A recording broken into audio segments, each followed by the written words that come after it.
I'm going to tell you the sad, happy story of the ripples on icicles. I think I kind of indicated in the previous talk that icicles sometimes have ripples, and those ripples are associated with the presence of impurities. And this was originally a kind of surprising fact. And we have lots and lots of things to say about ripples. In fact, ripples were one of the reasons I got involved in this. I was interested in pattern formation, and I see this ripple pattern on my icicles on my house in Toronto. And so I became involved with this. So it wasn't just the Platonic shape theory, it was also the ripple theory. So we'll deal with that. Okay, so here's what icicle ripples look like. It turns out they have a wavelength almost exactly 1 centimeter all the time. And natural icicles are quite commonly rippled, although some natural icicles aren't rippled. And so it's kind of a mystery why they're rippled sometimes and not other times. And this is actually a very large diameter icicle, and this is a kind of small one. And you see the ripples are independent, basically, of the radius of the icicle. And I like this picture. I found this picture from a guy sent me this picture.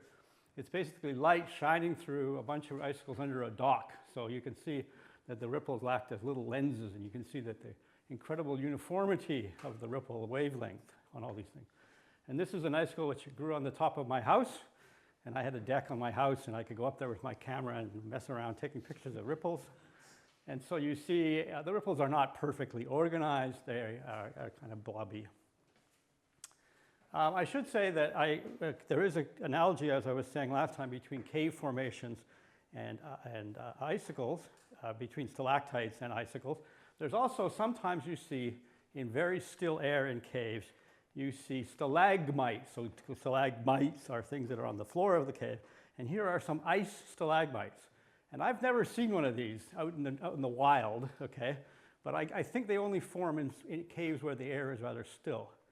And we did an experiment, and what I would have to say is an accidental experiment. This is an early version of the machine where we used a rag to be the nucleation point, and we didn't rotate. So you see, we accidentally made a stalagmite. And this happened because the funnel at the bottom, which was supposed to melt the ice and get rid of it, failed, okay? It's an experiment, things fail. But what's interesting about it is that it grows a kind of inverted icicle, which is a kind of pillar. And you see the ripples pattern emerges beautifully on the pillar. And this is tap water, okay? This is just a funnel heater failure, okay? So what do we know about ripples? Well, we know that they resemble the Michelin Man in the sense that they're not really sinusoidal exactly. They're more cuspy. They tend to do this, okay? And they're always observed to have a wavelength very close to 1 centimeter. And I'm going to show you tons of data for that. This was known or noticed a long time ago. Ripples are not observed on distilled water icicles, and they require some small level of impurities to form. The amount of impurities in ordinary Toronto tap water, for example. And that means that the tap water is thermodynamically indistinguishable from distilled water. You have to do a chemical analysis to find how much impurities there is in the tap water, because it's too low. So this doesn't take much impurity at all. And this was not realized until Anthony Chen's experiment, until our original experiment. We built the icicle machine, we put the tap water in to try it out, made beautiful ripples, said, okay, we're ready to do the experiment. Let's use distilled water. You put in distilled water and poof, ripples go away. Okay, so this is a kind of weird experiment where the thing you're trying to study turns out to depend on dirt, okay? But what we call dirt is actually dopant, okay? Let's get that right. When we add the dirt deliberately, it's not dirt, it's dopant, okay, or dope. Okay, and this was described for the first time in this paper in New Journal of Physics. And I will show lots of theories, I will show lots of theories, but they basically, except for one, do not take any account of impurities. The people who wrote those theories were unaware that impurities were necessary to make the ripples on the icicles. So they wrote theories for pure water, naively, okay? And I will show you a number of naive theories in this context. And these are the 2 papers that I mentioned at the beginning as provocative about ripples and their linear stability analysis. So the icicle ripples have a fascinating history, okay? It turns out to be all about Japan, okay? Is there anyone in this room who speaks Japanese? Okay, I got a job for you, hang on. The first person, as far as I know, to mention the existence of ripples is this man, Toruhiko Terada. Toruhiko means tiger, okay? So, and he is a revered and famous scientist in Japan who, outside of Japan, nobody's ever heard of. And he invented pattern formation in Japan. And he's like the king of nonlinear, the guy in nonlinear science in Japan. And he was an upright Meiji gentleman. He painted, he made haiku, and he wrote beautiful papers about patterns. He argued with people about the patterns of the coat of zebras and all this sort of stuff. And he wrote a popular article in 1933, which in the world of pattern formation is a very long time ago, okay? And he mentions stripe patterns in nature. So here's your homework, okay? I'm just kidding, okay? I'm gonna he wrote, and I had to find a guy, Tom Galley, who is an expert on Theravada and is translating his old work. And so this is a definitive translation. He says a somewhat different type of phenomena from these mentioned above, waves and dunes on cinder deposits. So this article is all about stripe patterns of every kind, okay? And he says this is when icicles and stalactites, he notices it on both of them, instead of taking a simple cylindrical or conical shape, periodic wrinkles on their surfaces with their profiles forming wakes. No one seems to understand these things. The mechanism can only be determined through in-depth experimental research. 1933, okay? It took me until 2006 to get around to doing the experiment. And all that time, no one knew that impurities were required because they didn't do the experiment carefully, okay? Okay, so the first published paper, scientific paper on icicle ripples was by Tozuka in 1938, and this is basically the whole paper. And all it says, it's basically a paragraph paper, and this says surara, okay, icicle. And for some reason, he puts it in little scare quotes. I don't know why. And he says, 5 centimeters, 8, where is it now? He basically says how big it is, 8 millimeters, okay? So he notices that the ripples always seem to be a certain size, at roughly 8 millimeters. And along comes Matsuda, and Matsuda was at Hokkaido, and he was influenced by Ogawa and the theorists who tried to work out the ripple theory. And he did a laboratory experiment where he grew icicles in the laboratory, and he wrote a thesis entirely in Japanese. And I combed through the thesis to try and find out where he got the water, okay? But he barely mentions where the water comes from, and after thinking about it and talking to people who know Japanese, he means tap water, okay? So he used Hokkaido tap water, and he got beautiful ripples, and he measured the wavelength. This is a histogram of wavelengths, and it peaks around 8 or 9 millimeters. And he grew ice on a stick, and I'll show you later, I guess on the next lecture, I'll talk about ice on sticks. And so this is the only, and this work was never published, and it was only in Japanese in his master's thesis. Whoops, hold on. Oh, okay. And then, let's see, what's going on here? I'll just go back to this picture. My keynote is not working for a second here. And then the theorists got a hold of the problem, and Ogawa and Furukawa wrote a paper purporting to explain the right wavelength of ripples. And then Kazuto Ueno was motivated because he didn't like Ogawa's version of the paper, and he wrote a long series of papers, which I will criticize later in the talk. Okay, I wanted to mention that ripples are also seen on cave formations. And this is solid rock, but it looks like it's wet, but it's just shiny. And that's my hand, okay? So I took this picture. And this is what is called flowstone. And so far as we know, flowstone has ripples which are the same wavelength as the ripples on the icicles are. And they're called crenulations in cave language, okay? And there is a linear stability analysis which purports to explain the ripples on stalactites, and that's by Campo Reale. And I'll briefly talk about that later. Okay, so in order to study ripples, you must study impure water ice, okay? So we grew over 100 icicles with sodium chloride as the dopant, okay? It's not dirt anymore because we put it in deliberately. It's a dopant. And that was done by both Anthony Chen and John Layden. And we also do a fairly large number of icicles with fluorescein dye, and you're going to see a lot of fluorescent icicles in a little while. And then just for completeness, we did a lot of other things, spanning a wide range of charged states.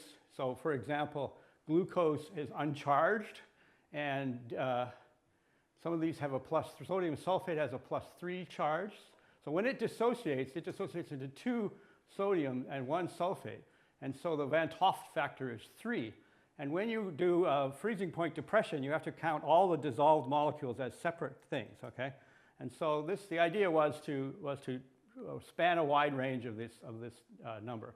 And so it doesn't matter if the impurity is charged or not charged. We tried both charged and uncharged. And then, since the surface tension is important, we did some icicles with Triton X100 surfactant. So this is a strong surfactant. And it changes the surface tension of the water on the outside of the icicle.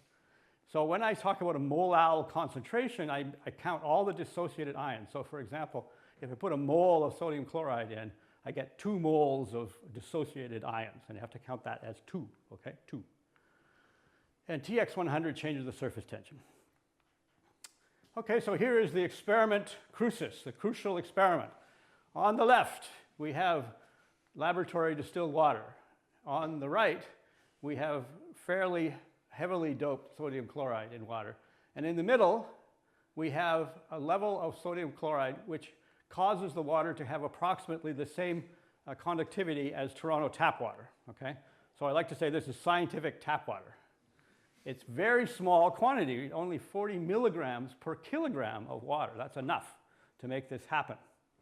And what you will see is the one on the left is not perfectly smooth, but it's not got any ripples. The one in the middle has rather well-ordered looking ripples, and the one on the right is quite blobby, okay? And not only, so this one and this one are basically the same shape, but this one has ripples, and this one, both the ripples and the shape are present, okay? But we see on the left, we still see some corrugation of the same type of wavelengths. So as if there would be some fluctuations, but they don't grow. I'll show you the data. You'll see.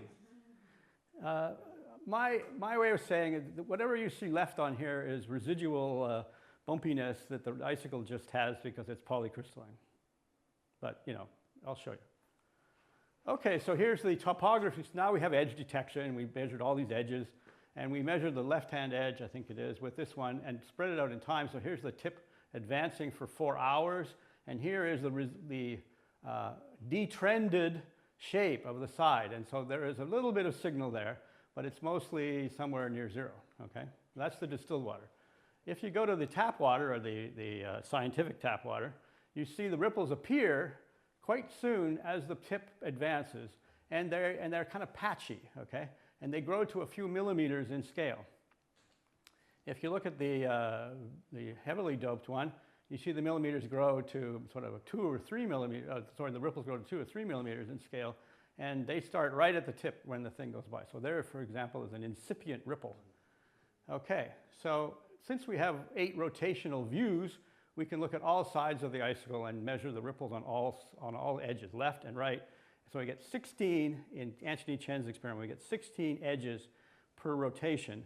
And we can average the data over a rotation, and that takes out some of the stochasticity of the problem. Okay, and so here's how that's done. And for Anthony Chen, we used a Fourier method to do that. So here's the raw data. Here is the left-hand edge.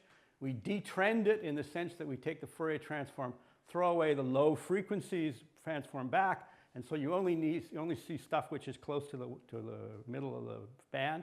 And so this is the data. So you see we resolve the ripples pretty accurately, okay? But you also see that although they have a rather well-defined wavelength, their amplitude is all over the place. And that makes Fourier a little difficult, okay? So when you Fourier transform this, you find a very well-defined peak, but you know, things are going on here, okay? So what we're measuring basically is the amplitude and wavelength of this sort of noisy-looking data. And then we use the rotation to average the data around. So this is what you get. So to answer your question, if I just use distilled water, there is a kind of noise floor. We can't actually tell whether these are ripples or there's low, small stuff going on, and so that's kind of the noise, okay? So I claim that the thing you saw in that picture is not a ripple because it doesn't grow, and it's just at the bottom of our resolution. And as you increase the concentration of sodium chloride in this thing, ripples first grow faster and faster, and they grow to a larger amplitude. But this is the amplitude of a Fourier mode? Yes, okay. Averaged. Okay. So the error bars get kind of big because... You're looking for the same Fourier mode. Correct. where that peak was. And I'm going to show you a different analysis later, okay? But did you have a peak for the lower? No. There's noise.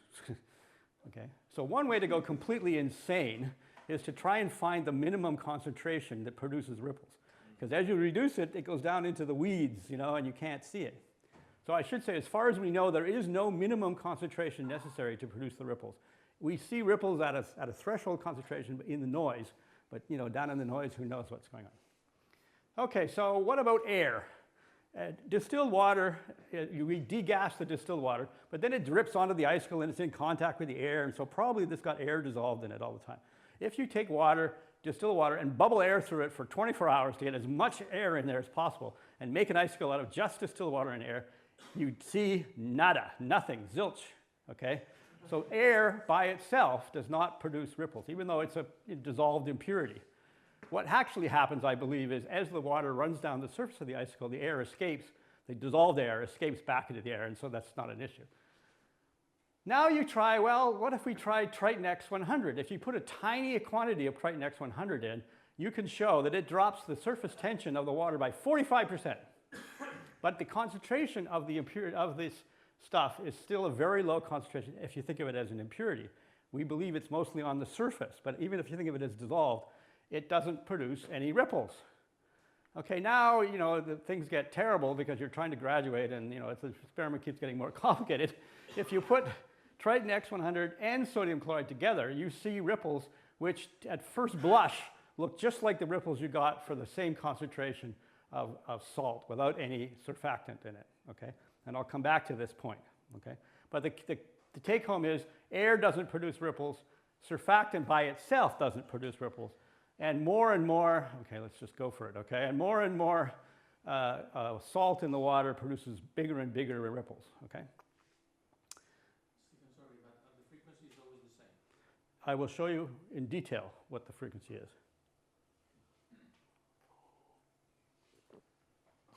Now, what about natural icicles? Do we see this on natural icicles? Well, I lived in a cold place. I don't live in a cold place anymore. And I went out, I put some overalls on so no one would arrest me. And I went around my neighborhood breaking icicles off people's houses.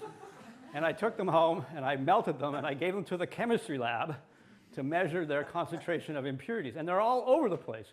And it's what we learned from that little exercise is that rippled natural icicles have a level of impurity which is quite consistent with tap water levels of impurity. And some of them are much more impure than that. And so this particular icicle has a conductivity of 19, and distilled water is 10 times better. And we don't see any ice ripples here. But around 7 microsiemens per centimeter, we begin to see ripples. And we've gone up to hundreds of microsiemens per centimeter, those rarely ripply ones, okay?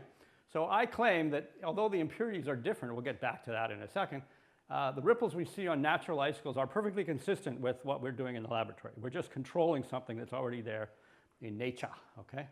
So how do the ripples grow as a function of concentration?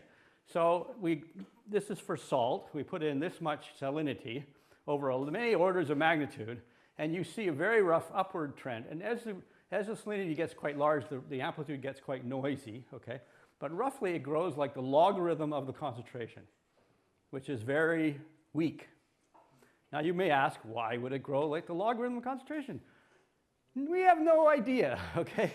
This would be presumably the output of some model, but we don't have a model. I'll tell you more about this.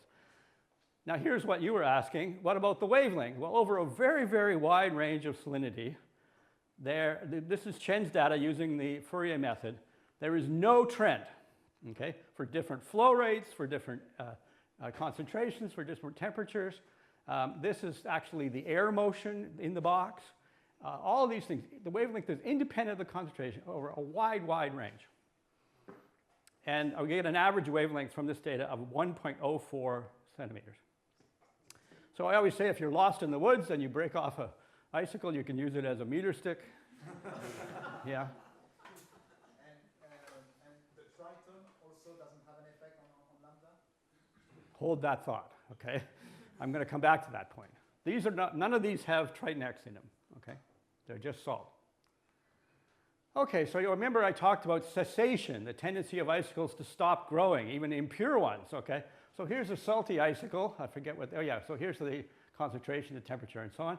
As the icicle grows, ripples grow, And when the icicle stops growing, it gets fatter and fatter and becomes non-platonic. And sure enough, the ripples disappear. Okay? You know what I'm going to say. I don't know why that is, but that's just an observation. Okay? Now we look closely at the ripples. And I want you to focus your eye on a ripple in this picture. What is it doing? Migrating. It's migrating upward. If you just focus on a bump, you see that over the course of the experiment, which is many hours long, right, it grows just a fraction of a wavelength upward.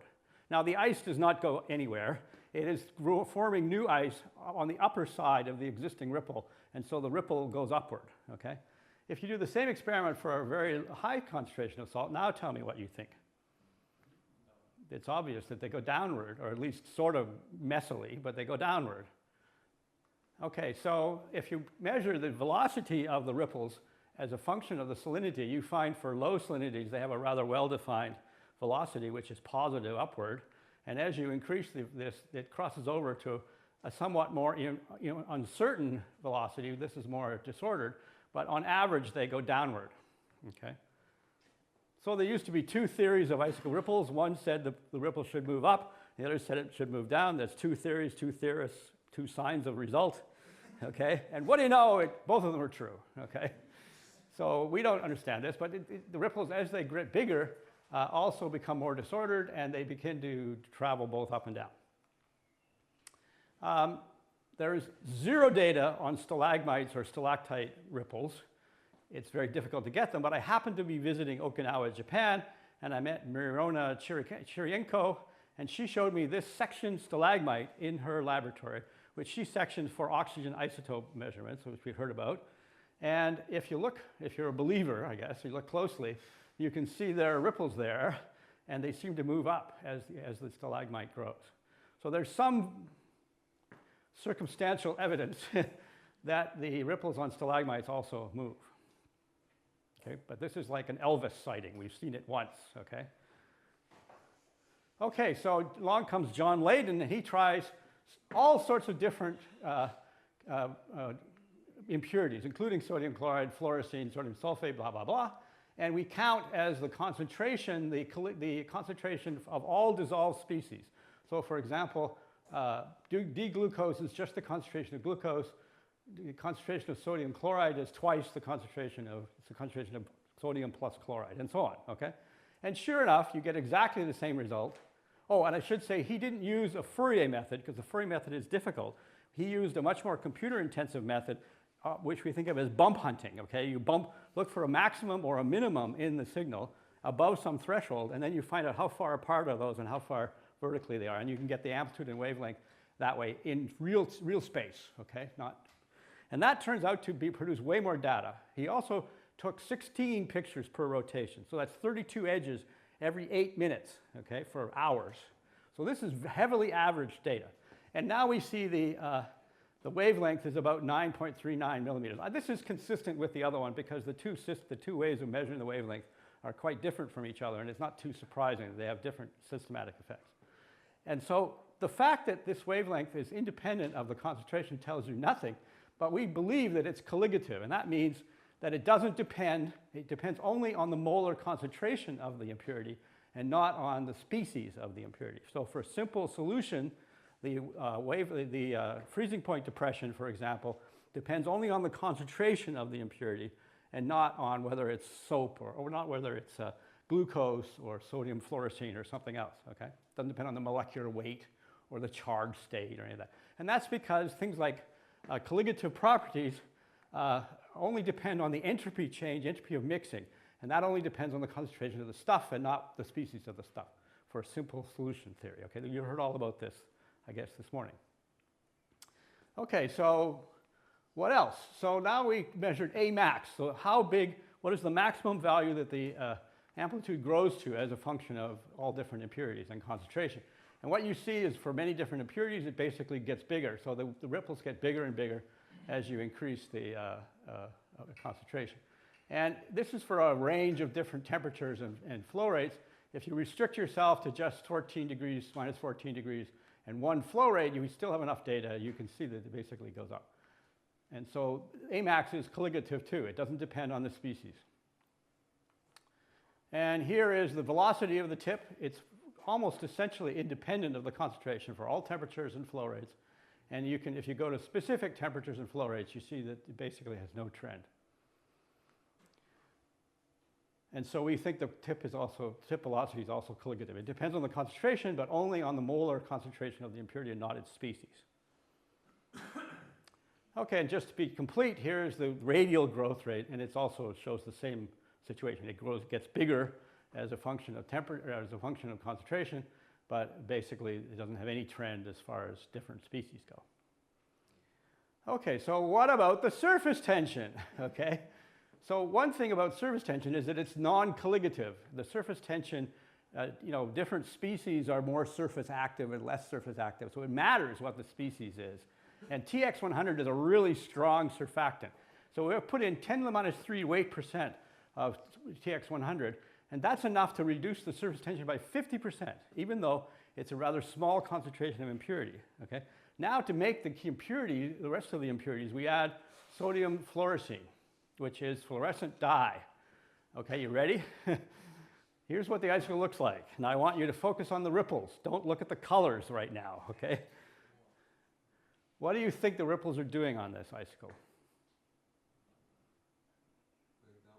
They're going down, I agree. What else? What about the wavelength? Okay, I think you'll agree that I'll talk about the dye, what the dye is showing us later. I think you'll agree that the Whipple wavelength, it might be different, but it's not too obvious how different it is. Okay, when I look at this in my trained eye way, I see that it's small. It looks small to me because I've looked at 1,000 icicles and I can tell, okay? So here's the previous data, all the different stuff, except these green ones are sodium fluorescein plus TX100.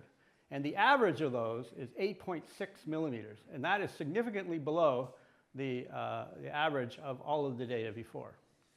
And the one I showed you, of course, I cherry-picked that one. It's the outlier down here. And it gives you a wavelength of 7.5 millimeters. That is the lowest wavelength we've ever seen. And it's 2.7 sigma from the average. This ain't high-energy physics, okay? We didn't get 5 sigma here, but we got 2.7. Okay, do you believe it? No. I don't believe it. We need more data. But what we understand is that at least there's a hint that the wavelength depends on the surface tension. Yeah? Are you sure that when the water is flowing, the surfactant is actually the air interface? Sorry? When you have the surfactant in water, Yeah. you measure the surface tension on the droplet or something like this. Yeah. It's at equilibrium. But when the water is flowing along your... Yes, I see what you mean, yes. Are you sure it's at the No. surface and actually decreasing the surface tension? No. We did the experiment. We put the soap in, and I told you everything we know.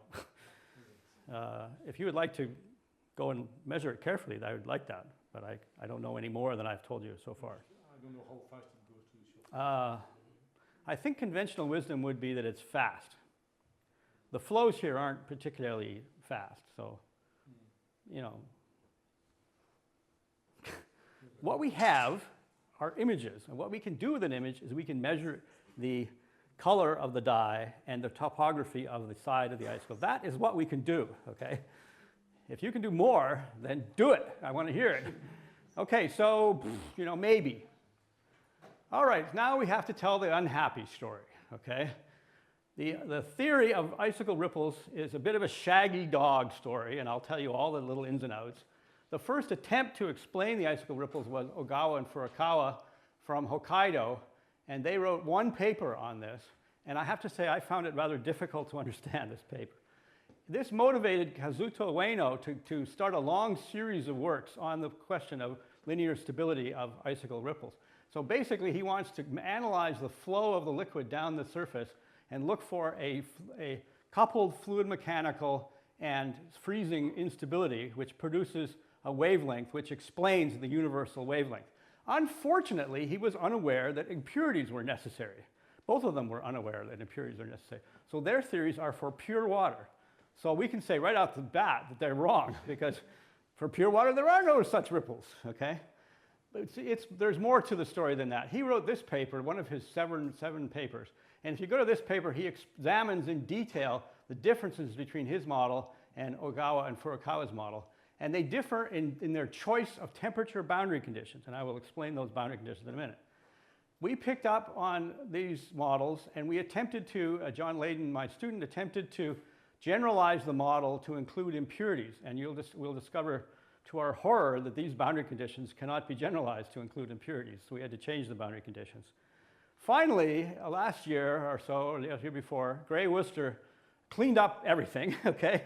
And he wrote a critical review of Ogawa and Ueno, and he corrected some errors. And he derived a new set of instabilities for, again, unfortunately, for pure water. I tried to talk him into putting impurities in, but he didn't want to, okay? So that's the story, that's the history. How do these theories work? Well, they're linear stability theories.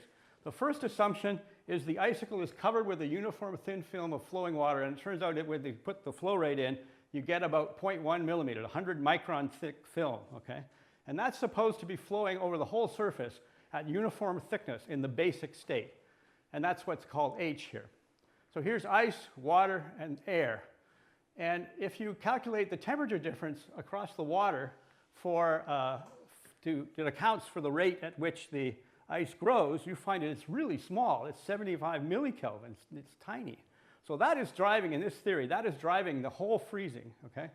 Also, because the surface of ice and where it's growing has to be near 0 degrees, and the heat flux has to be outward, it follows that the water is entirely supercooled in this model. It's all below 0.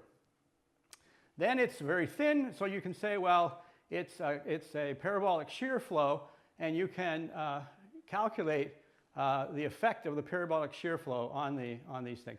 And because the parabolic shear flow has uniform velocity in this direction, it doesn't affect the basic state of the temperature. It's just a linear gradient. If you include impurities, then in Layden's theory, you can include impurities. Impurities are excluded from the ice, but they don't leak out into the air, okay?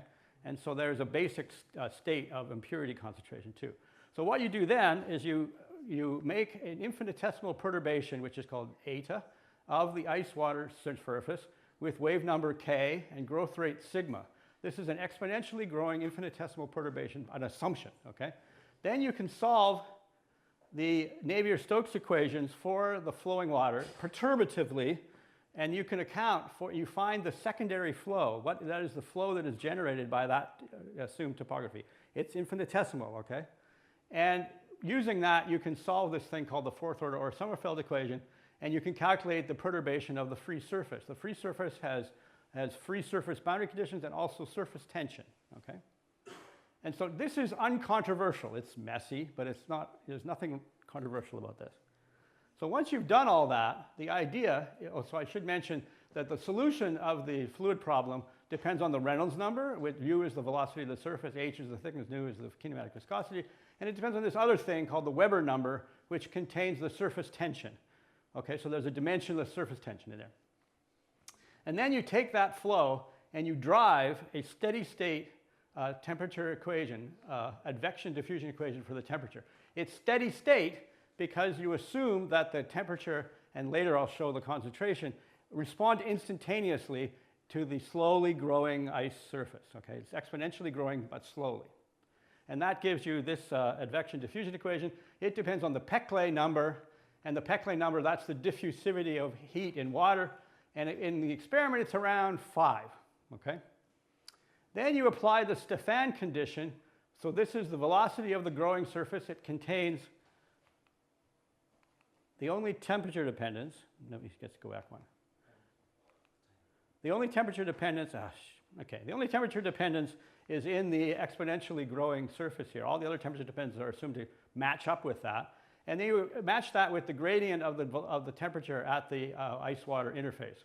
And the new number that appears is the Stefan number. And Cp is the heat capacity at constant pressure. And the Stefan number is fairly large. Okay? So this is Ueno's picture. Why do the ripples grow? They grow because an incipient perturbation ripple produces a secondary flow which carries latent heat away from the peaks of the ripples faster than it does at the bottoms of the ripples, and that causes them to grow faster. Okay, that's the picture. He is very explicit in saying this is not Mullen-Sakirka. This is not a Laplace instability where the ripples are sticking out into the outside cold air. It's all about advection in the water film. That is the picture, okay? And he tries to estimate Gibbs-Thompson and tries to show that it's negligible. Okay, so how, then this comes, now the unhappy part, okay? We all know fluid mechanics is hard. Why is it hard? Because there are three problems: boundary conditions, boundary conditions, boundary conditions, okay? We all understand fluid mechanics. Everything happens in the boundary conditions in this problem. And G.I. Taylor, of course, never said anything like that, but I thought he was the mascot of fluid mechanics. Okay, so when you look at the parabolic cylinder equation with e to the I kx plus sigma t and all that, you want to solve it for the temperature, that gives you a parabolic cylinder equation, which I won't even show you. And now you need to come up with boundary conditions for the temperature. What does Ueno do? Ueno chooses two boundary conditions. It's a second-order equation. You have to have two boundary conditions. He says, well, okay, at the ice-water surface, or at the water-air interface, we're going to pin the temperature to be equal to the temperature of the air. That's a control parameter. We make it cold, right? And we're going to match the flux of heat with the gradient of the temperature at that surface. So he puts both boundary conditions at the surface of the water-air interface, both of them. There are no boundary conditions left because we only need two. Then he solves the problem, and he finds that the growth rate, the real part of the growth rate, has this beautiful form, and it peaks at a value of kc, a critical value. This is the most unstable linear mode, the fastest growing mode. And what do you know? It's 10.5 millimeters. Success! Okay, even better, it has an imaginary part which is negative, which corresponds to upward traveling ripples. And by now we know that ripples, at least most of the time, go upward. Okay, do you believe this? I believed for years. There's a problem. And it's only discussed in this paper. Of all the papers by Ueno, this is the only one that's really clear about what's going on. If you make that choice of boundary conditions, the temperature at the ice-water surface is unconstrained. It's not in actually the melting temperature. And this is pure water, okay? If you calculate from the size of the ripples and guesswork, that it actually deviates from 0 degrees by about a 0.1 millikelvin, very small. But that's a huge effect if that's a kinetic effect or something. That's enormous. And so what Ueno does is he rationalizes this. He tries to explain this as a non-equilibrium effect. So his logic is the following. I pick some boundary conditions. I find the right wavelength. So this must be what's going on. So there must be a temperature variation at the ice-water interface of 0.1 millikelvin. And so I need to explain that. Okay? What he does not do is he says, uh-oh, this temperature variation is way too big to be physical, so my boundary conditions must be wrong. Okay? Now, sadly, that is in fact the case. Okay? Is that plus or minus? Well, it's a sinusoidal with the ripple. Okay? Yeah, everything goes like e to the I kx plus sigma t, right? Okay, so along comes us, all naive, and we say, let's generalize. He doesn't do it for mixture. He does it only for pure water. So let's put the impurities in. And I thought this was going to be a cinch because I could see that the freezing point depression for the input amount of impurities compared to the water temperature difference across the water was order 1. So there's a tiny quantity of impurity, but it causes a freezing point depression of just millikelvin. But that's comparable to the temperature difference that's driving the experiment. So it's order 1. And this is, by the way, was this slope here, the slope of the liquidus line. This was all discussed in detail in the lecture this morning. Okay, so away we go. Now we discover we need to put in freezing point depression. So that means we need a boundary condition at the ice-water interface. There's no way you can leave it unconstrained. So we move the boundary condition from Ueno's picture to this one. If C is 0, then this puts the melting temperature at the ice-water interface, which seems physically correct. And then we made a model for the water-air interface, which included all forms of heat transfer, including radiation and everything, okay? And if you do that, all you're really doing is constraining the heat flux through the surface of the water to air to be continuous. So in other words, no energy disappears as the heat flux passes through that interface. And that leads to, very naturally, to not a constant temperature or a constant temperature gradient, but a Robin condition, a mixed boundary condition, where this is a dimensionless number. The boundary condition is T plus some number times grad T. Okay, and this is a classic result in ice freezing. Mr. Robin invented this boundary condition for Stefan problems. Whenever you have a free surface of water where it's cooling through the surface, maybe forming ice or something, the boundary condition is neither the temperature nor the gradient, but a mixed boundary condition. And this makes sense because the radiation depends on the temperature, and advection or diffusion depends on the gradient. So it's got to have both of them in there. Okay? Now we have two boundary conditions, and that's how many we need. One is at the ice-water interface, and one is at the air. Okay? So now we need to solve one more advection diffusion equation for the concentration. Okay? And the Peckley, equivalent of the Peckley number turns out to be the Peckley times the Lewis number. This is the diffusivity of salt, or whatever your impurity is. And then we have a Stefan-like quantity, where as the surface moves at average velocity v plus the speed of the ripple growth times the concentration, that is matched by the gradient of the concentration. This is diffusing away from the surface. And then at the free surface, there's a no flux condition because a salt is not escaping the surface and leaving the surface. And those are, you can't do anything but that. Okay, so now what happens? Well, the bad part happens, okay? It turns out that linear theory gives you a growth rate as a function of the wave number, which has no maximum. In fact, this dotted line is where we would like our maximum to appear, and it does not, okay? And in fact, it shoots off to infinity as a function of a high wave number. So what this means is there's a kind of ultraviolet catastrophe. Something is wrong with the physics at short wavelengths. And ripples of infinitely small wavelength grow faster and faster, okay? And even worse, if you then take c equals 0, you get that. But if you keep adding salt to try and get the thing to do something with the impurities, it's really insensitive to that. And I'll explain why that is in a moment. It doesn't have a peak.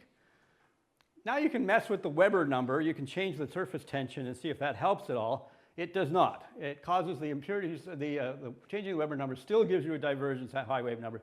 It gives you local peaks, but local peaks are not no good, okay? So as a function of parameters, we do not get a prediction for a wavelength in this model. And here's what the fields look like. This is the stream function. So this is what the secondary flow looks like. It's kind of a swirling flow. Each ripple has a swirling flow associated with it. And it modulates grad T and concentration. If you go into the whole analysis, there's only one term where the concentration field and the temperature field talk to each other. And that term scales like Lewis over Stefan. And when you look up the numbers, that's 0.01. So it turns out the coupling between concentration and temperature in this problem is intrinsically weak, unless you somehow do an experiment with a smaller Stefan number or something, okay? So the effect of freezing point depression is tiny. It doesn't do anything, okay? Because of the scaling, just the way it scales. And you can see that in here. These are I show this as if it was big, but in fact, it's 1,000 times smaller in dimensionless terms than the other terms. Okay, so it diverges at large wave number, and anyway, it doesn't work. It isn't sensitive to the concentration anyway. Yeah. So you have this secondary flow as in the previous theory? Yes, exactly the same, yes. And then why, when there's no concentration, you don't have the maximum as in Worster? Just because you changed the boundary condition? Correct. So you still have this effect, because you said physically the heat is carried away differently, yes. So the amplitude grows? Yes, it is. What the problem is that there is no physics at high wave numbers which brings the growth rate back down. Okay, now somebody's going to yell, Gibbs-Thompson? No? Okay, so this is where Grae Worster comes in.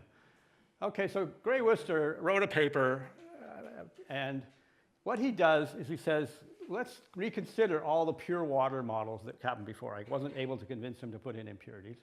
And he says, Navier-Stokes is too hard. Let's do a cleverer thing. And we'll use lubrication approximation and other thin film equations. And he develops a series of models for increasing advection, in other words, larger Peckley number. It turns out that the ripple you put on the ice surface and the ripple on the free surface are displaced from each other. And the thinner the film is, the wider, the farther apart they're displaced from each other. And that effect is enough for low Peckley number to stabilize the growth.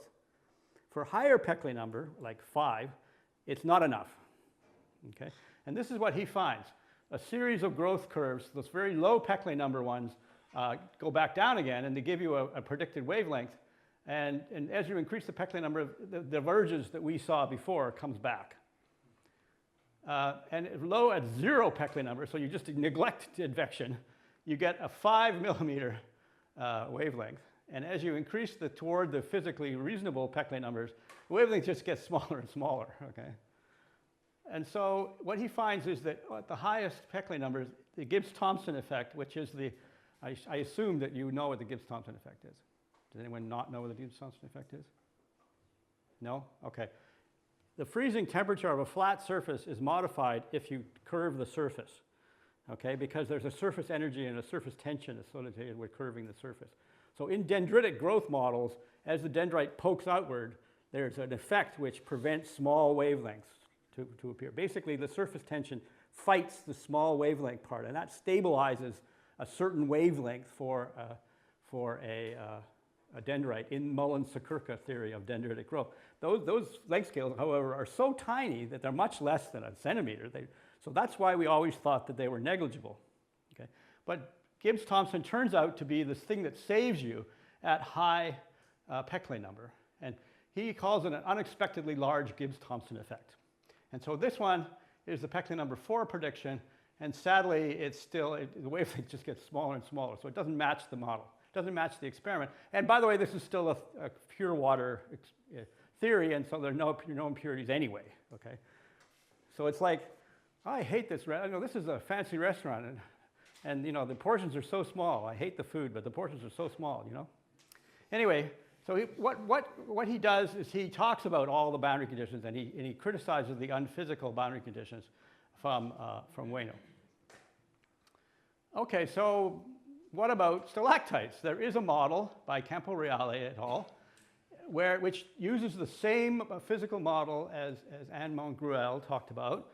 And there are analogs of the Stefan condition in that model. And there's chemistry that you have to argue about how fast it is and so on. And at the surface of the model, the thing that escapes is not heat, but CO2.